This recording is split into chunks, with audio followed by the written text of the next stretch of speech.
जय हिंद सभी को। मैं विकास, एक बार फिर से आप सभी का स्वागत है।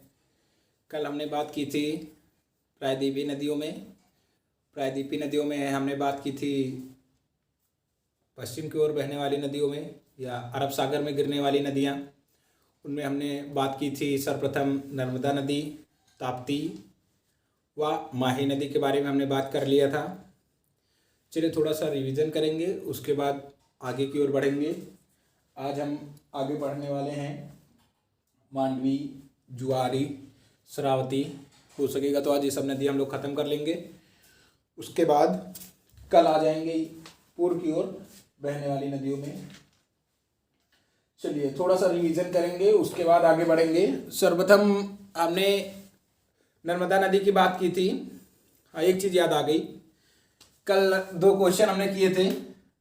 यमुना कितने राज्यों में बहती है यूपी के, व गंगा नदी हमारी कितने राज्यों में बहती है। किसी भाई या बहन ने जवाब नहीं दिया।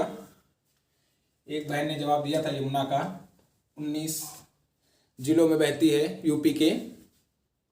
चलिए हम बता देते हैं, खैर कोई बात नहीं। गंगा 28 जिलों में और यमुना 29 जिलों में। यूपी की बात हो रही है, सॉरी 29 नहीं 19 जिलों में।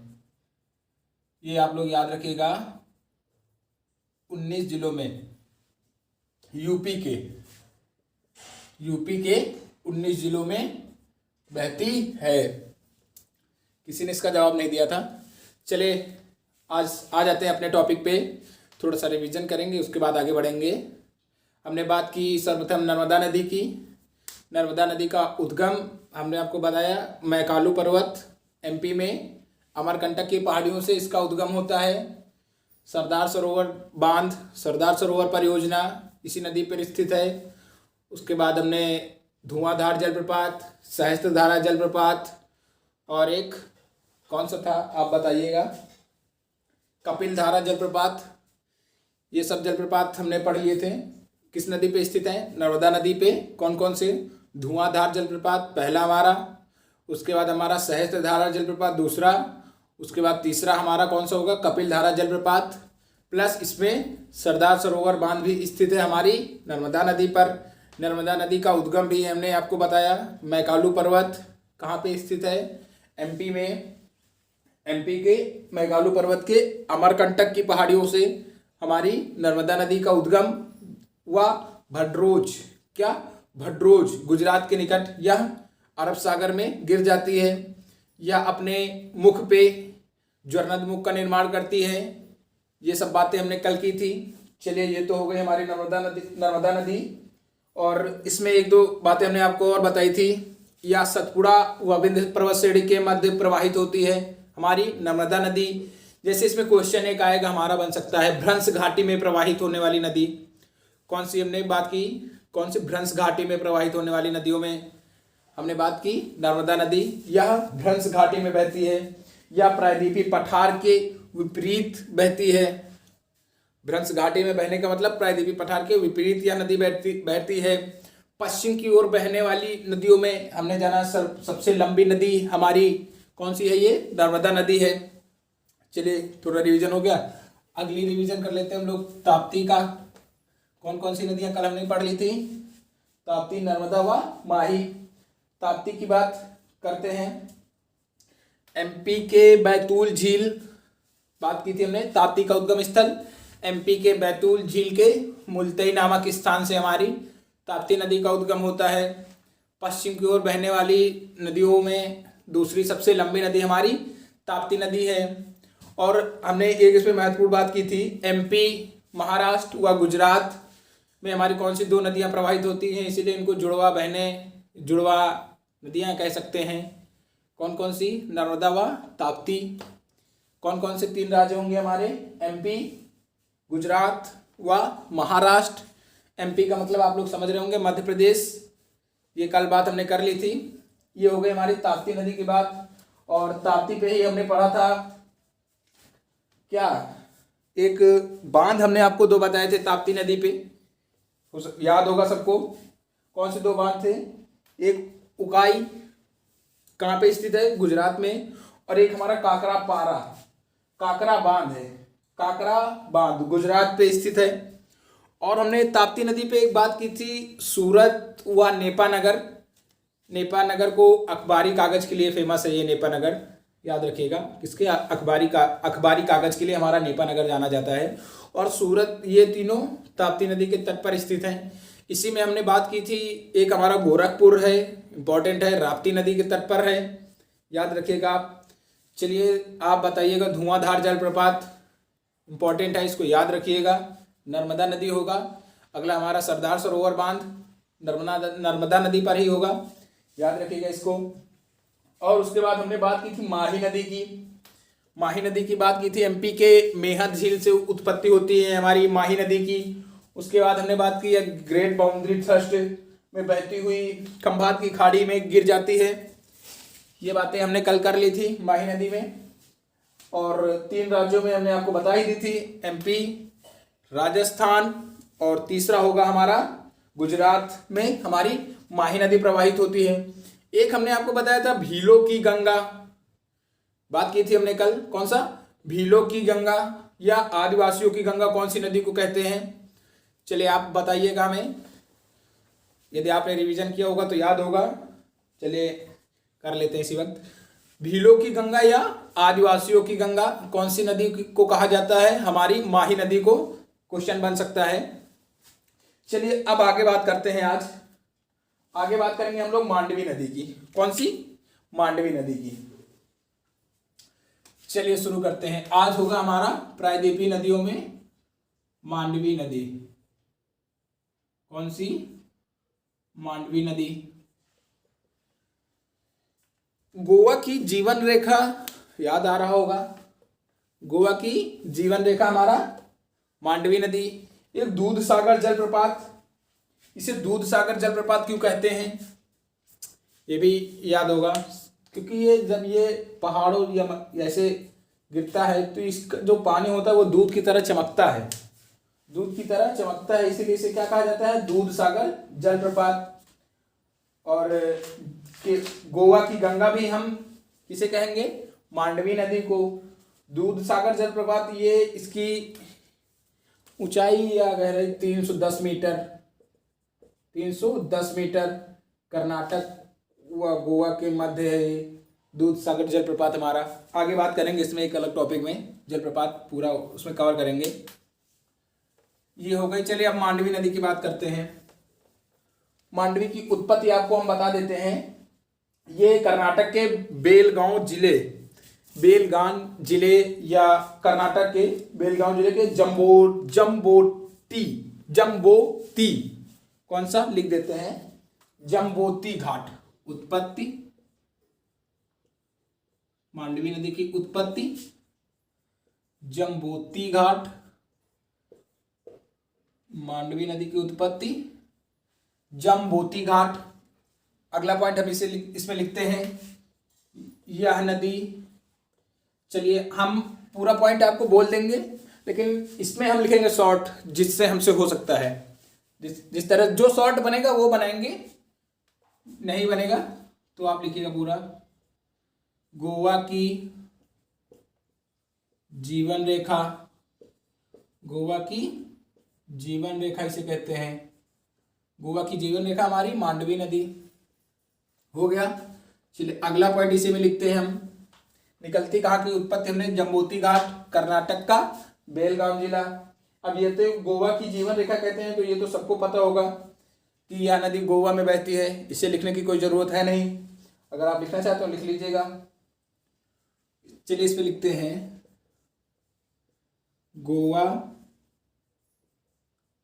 और कर्नाटक, गोवा और कर्नाटक की सीमा, गोवा और कर्नाटक की सीमा पर, गोवा और कर्नाटक की सीमा पर इसमें दूध सागर जलप्रपात स्थित है। कौन सा? दूध सागर जलप्रपात दूध सागर जलप्रपात स्थित है। ऊंचाई लिख देते हैं आपको 310 मीटर। हो गया। चलिए ये बात हो गई हमारी मांडवी नदी की। अब अगली बात करेंगे हम लोग कौन सी, जुआरी नदी की। कौन सी नदी की, जुआरी नदी की। यह गोवा में ही, गोवा से ही अरब सागर में मिल जाती है। चलिए शुरू करते हैं। अब अगली बात करें इसमें। आज क्लास थोड़ा लंबी करते हैं क्योंकि टॉपिक हमारा हो नहीं पा रहा है, सब सारा टाइम रिवीजन में ही चला जाता है। चलिए नोट हो गया, आगे बढ़ेंगे। अब गोवा की जीवन रेखा, मांडवी नदी। पश्चिम की ओर बहने वाली अगली नदी में हम लोग बात करते हैं कौन सी, जुआरी नदी की। जुआरी नदी की। कौन सी नदी, जुआरी नदी। इस नदी के मुहाने पर हमारा मारमू गोवा बंदरगाह, मारमू वागा। चलिए अभी लिखते हैं जुआरी नदी। इसके मुहाने पर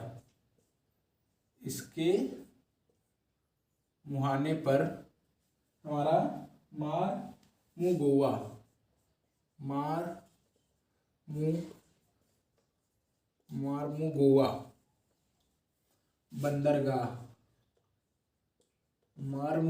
बंदरगाह स्थित है।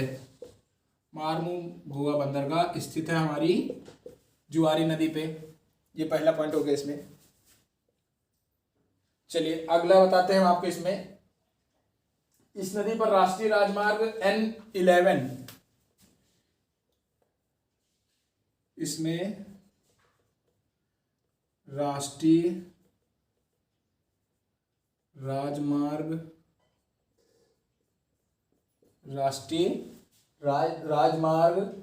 N11 NH11 बनाया जा रहा है, ये निर्माणाधीन है। ये हो गई हमारी कौन सी, जुआरी नदी। अब आगे बढ़ेंगे। उत्पत्ति इसमें हमने आपको नहीं बताई। चलिए उत्पत्ति बता देते हैं, उसे पूछा नहीं जाएगा, इतना इंपॉर्टेंट है नहीं, लेकिन फिर भी बता देते हैं। यह कर्नाटक के पश्चिमी घाट की पहाड़ियों से निकलती है। उत्पत्ति लिखी दे रहे हैं आपके लिए। उत्पत्ति, उद्गम कर्नाटक की पश्चिमी घाट पहाड़ियों से। कर्नाटक की पश्चिमी घाट पहाड़ियों से। कर्नाटक की पश्चिमी घाट पहाड़ियों से, ये आप अपने हिसाब से लिख लीजिएगा। और ये अभी मांडवी गोवा में अरब सागर में मिल जाती है, और ये भी गोवा में अरब सागर में मिल जाती है। अरब सागर अपने हिसाब से लिख लीजिएगा। इसमें लिखना क्या, कर्नाटक की पश्चिमी घाट से इसका उद्गम, और गोवा में अरब सागर में मिल जाती है। चलिए इतना नोट हो गया, आगे बढ़ते हैं। राष्ट्रीय राजमार्ग संख्या N11। एक हमने बात की थी, आप बताइएगा, भूकंप जोन। ये हमारा टिहरी डैम भूकंप जोन किस पे स्थित है, मैंने आपको बताया था। टिहरी बांध, दो नदियों के संगम पर वह भूकंप जोन याद होना चाहिए आपको। भूकंप जोन 5 में स्थित है हमारा कौन सा, टिहरी डैम, याद रखिएगा। चलिए अगली बात इसमें बात करते हैं शरावती नदी की। शरावती, ये हो गया हमारा। अब अगली बात करते हैं हम लोग शरावती नदी। शरावती नदी कौन सा, शरावती नदी के बारे में। चलिए, भारत का सबसे ऊंचा जलप्रपात, भारत का सबसे ऊंचा जलप्रपात जोग जलप्रपात, या महात्मा गांधी या गढ़सोपा, कौन सा, भारत का सबसे ऊंचा जलप्रपात कौन सा, जोग। ये जोग वाला जलप्रपात, अब की ये जो एयरफोर्स का पेपर हुआ था हमारा जुलाई में, इसमें जोग जलप्रपात से क्वेश्चन आया था। ये कौन सी नदी पे स्थित है या किस राज्य में स्थित है, ये अभी हम सब बातें करेंगे। सरस्वती नदी पर हमारा क्या स्थित है, जोग जलप्रपात, जोग झरना स्थित है। ये वो बात हो गई।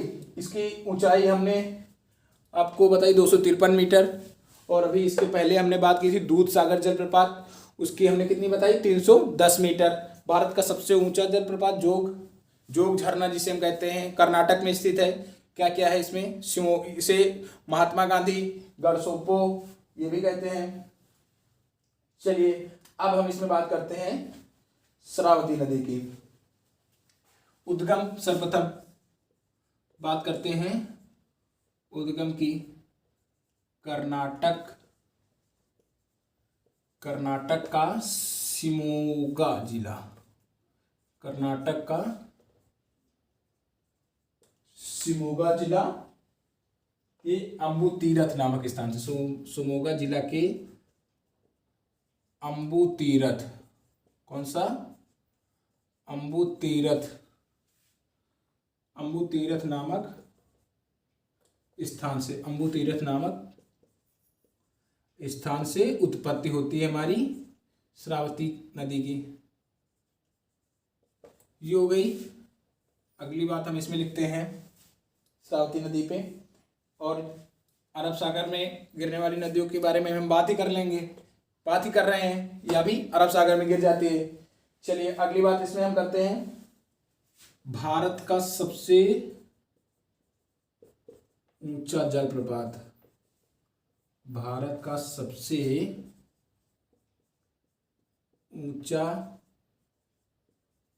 जलप्रपात कौन सा है, जोग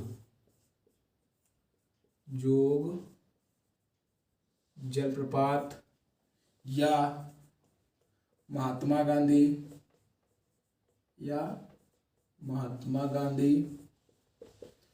या एक इसमें और गढ़सोप्पा, कौन सा, गढ़सोप्पो, कौन सा होगा, गढ़सोप्पो। और एक इसमें और है राजा रानी, कौन सा है ये, राजा रानी जलप्रपात, राजा रानी, कौन सा है ये, राजा रानी। इतनी बात कर ली हमने कौन सी, श्रावती नदी की। कर्नाटक के शिमोगा जिले के अम्बु तीरथ नामक स्थान से उत्पत्ति हमारी श्रावती नदी की। भारत का सबसे ऊंचा जलप्रपात हमारा जोग जलप्रपात, जो या इसे ही महात्मा गांधी गढ़सोप्पो या राजा रानी जलप्रपात कहते हैं, 253 मीटर लिख देते हैं आप, 253 मीटर इसकी हाइट है, इसी नदी पर स्थित है। और अगला पॉइंट इसमें और लिख देते हैं, यह कर्नाटक में बहती है, यह कर्नाटक में बहती है। चलिए हो गई हमारी श्रावती नदी के बारे में बात। सर्वप्रथम अभी इसके पहले ही हमने बात की थी एक दूध सागर जलप्रपात, कौन सा, दूध सागर जलप्रपात कौन सी नदी पे स्थित है, हमने आपको क्या बताया, मांडवी नदी पे हमारा दूध सागर जलप्रपात स्थित है। ऊंचाई 310 मीटर, गोवा की जीवन रेखा मांडवी। और इसके बाद बात की थी कौन सी, जुआरी नदी की,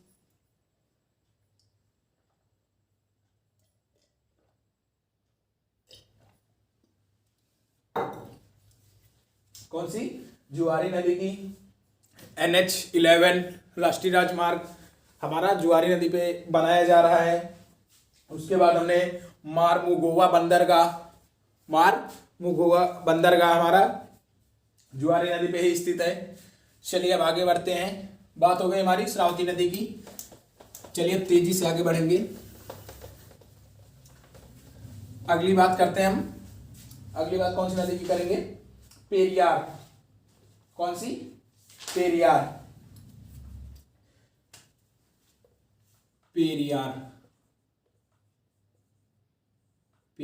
नदी, कौन सी नदी, पेरियार। गोवा की जीवन रेखा हमने क्या पढ़ा, गोवा की जीवन रेखा हमारी कौन सी, मांडवी। उसी तरह केरल की जीवन रेखा हमारी पेरियार नदी होगी। अब पेरियार में अगली बात करते हैं, इसका उद्गम होता है हमारे तमिलनाडु की अन्नामलाई, तमिलनाडु की अन्नामलाई पहाड़ियों से किसका उद्गम होता है हमारा, इसका पेरियार नदी का। यह केरल की वेम्बनाड झील में गिर जाती है। कौन सी हमारी, पेरियार नदी। केरल की जीवन रेखा पेरियार नदी, गोवा की जीवन रेखा मांडवी नदी। ये इंपॉर्टेंट पॉइंट है, याद रखिएगा। उसके बाद मुल्ला पेरियार या इडुक्की बांध, मुल्ला पेरियार या इडुक्की बांध हमारा पेरियार नदी पे स्थित है। चलिए पॉइंट लिख देते हैं हम। आप चाहे तो अपने हिसाब से भी लिख लिया करिए जब हम बोलते हैं उत्पत्ति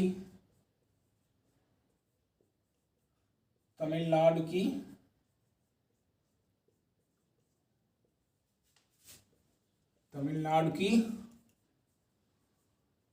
अन्नामलाई पहाड़ियों से, तमिलनाडु की अन्नामलाई पहाड़ियों से। अगला पॉइंट कौन सा, केरल की जीवन रेखा,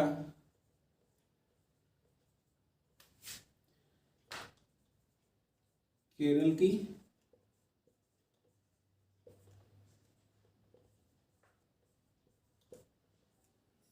की जीवन रेखा भी हम पेरियार नदी को कहते हैं, और यह केरल में प्रवाहित होते हुए वेम्बनाड झील में गिर जाती है। अभी आगे बात करेंगे हम लोग वेम्बनाड झील की।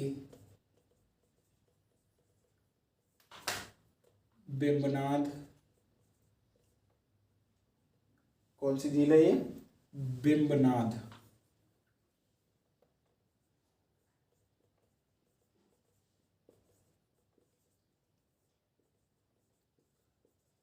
वेम्बनाड झील में गिर जाती है। क्या क्या बात कर ली हमने। सर्वप्रथम हमारी पेरियार नदी की उत्पत्ति तमिलनाडु की अन्नामलाई पहाड़ियों से, केरल की जीवन रेखा हमारी पेरियार नदी। उसके बाद हमने बात की थी इडुक्की या मुल्ला पेरियार डैम या बांध हमारा पेरियार नदी पे स्थित है या वेम्बनाड की खाड़ी में गिर जाती है। ये सब बातें हो गई हमारी पेरियार नदी के बारे में। यह अंतिम नदी है। उसके बाद आ जाएंगे हम अपना किधर, बंगाल की खाड़ी में। चलिए इसको नोट कर लीजिए। मुल्ला पेरियार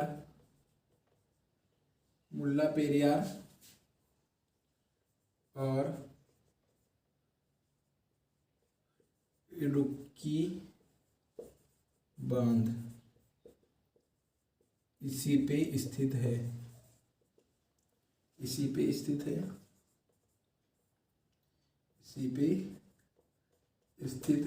है। अगली नदी है हमारी पंबा नदी। कौन सी, पंबा नदी।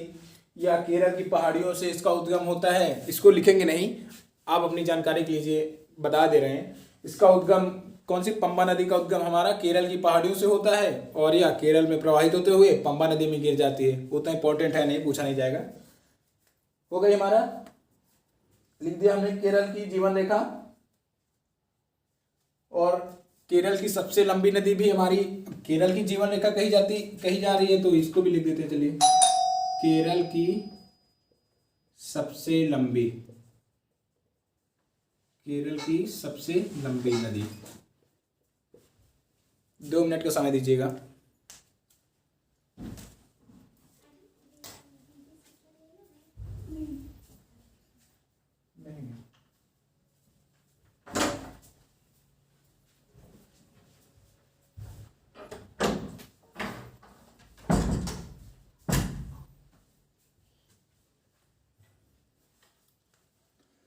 चलिए फिर से वापस आते हैं अपने टॉपिक में।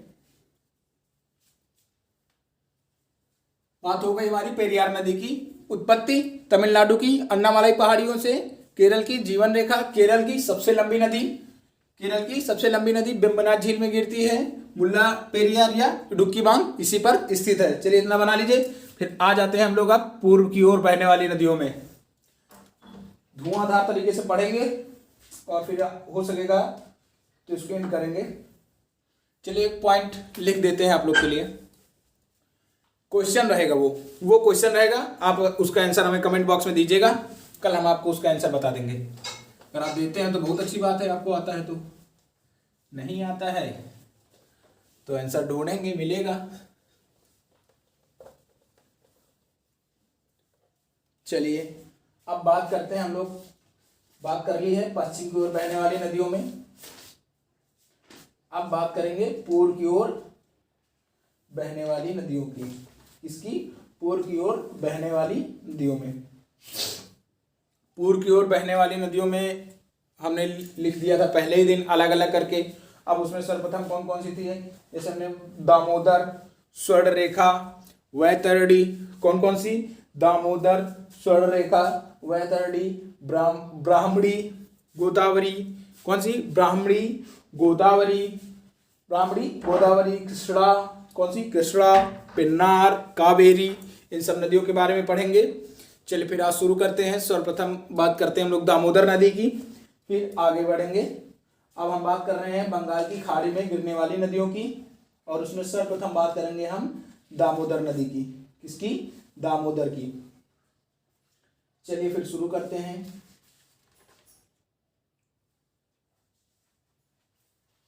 कौन सी नदी, दामोदर।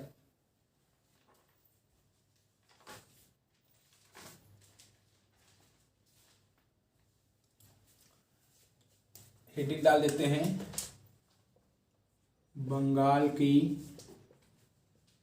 खाड़ी में, बंगाल की खाड़ी में गिरने वाली नदियाँ, बंगाल की खाड़ी में गिरने वाली नदियाँ, बंगाल की खाड़ी में गिरने वाली नदियाँ। चलिए प्रायद्वीपीय नदियाँ हम हेडिंग हटा देते हैं और पूरी पूरी हेडिंग डाल देते हैं यहाँ पे। बंगाल की खाड़ी में, बंगाल की खाड़ी में गिरने वाली नदियाँ, बंगाल की खाड़ी में गिरने वाली नदियाँ हो गई हमारी हेडिंग। और इसमें हम सब सर्वप्रथम बात करेंगे दामोदर नदी की। कौन सी, दामोदर नदी की। अब यदि हमने दामोदर नदी यहाँ पे लिखा है तो आपके माइंड में क्वेश्चन इससे आ जाना चाहिए था, और अगर आ गया है तो बहुत अच्छी बात है। चलिए शुरू करते हैं। क्या क्वेश्चन आया होगा, बंगाल का व झारखंड का सुख हमारा दामोदर नदी, बिहार का सुख कोसी नदी, और उड़ीसा का सुख महानदी। चलिए बात करते हैं दामोदर नदी की। कौन सी, दामोदर नदी की। सर्वप्रथम इसमें लिखते हैं, करते हैं दामोदर नदी की बंगाल व झारखंड का शोक, बंगाल व झारखंड का शोक। कौन सी, दामोदर नदी। और दामोदर नदी में अगली बात हम लोग करेंगे, दामोदर नदी छोटा नागपुर पठार को दो भागों में बांटती है। कौन सी, दामोदर नदी। चलिए लिखते हैं, छोटा नागपुर, छोटा नागपुर पठार को दो भागों में बांटती है, दो भागों में बांटती है। कौन सी नदी हमारी, दामोदर नदी। पहला लिखते हैं हजारीबाग का पठार। कौन सा, हजारीबाग का पठार, हजारीबाग का पठार। और अगला होगा हमारा रांची का पठार, अगला होगा हमारा रांची का पठार। पहला होगा हमारा हजारीबाग का पठार और दूसरा होगा रांची का पठार। ये पॉइंट नोट कर लीजिए, फिर आगे बढ़ते हैं।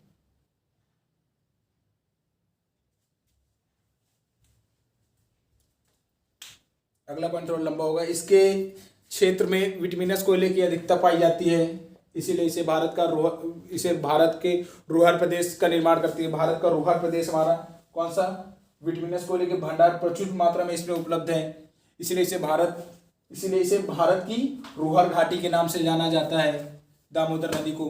कहने का मतलब यह है कि यह जहाँ से प्रवाहित होती है उसके क्षेत्र में विटामिनस कोयले के भंडार प्रचुर मात्रा में पाए जाते हैं या उपलब्ध हैं, इसीलिए इसे भारत की रोहर घाटी भी कहते हैं। चलिए आगे बढ़ते हैं इसमें।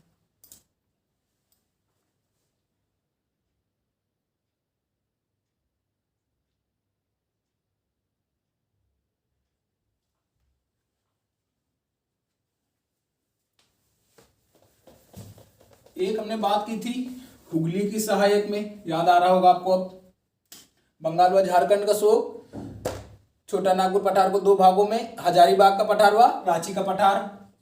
एक अगला पॉइंट लिखते हैं, इसके क्षेत्र में विटमिनस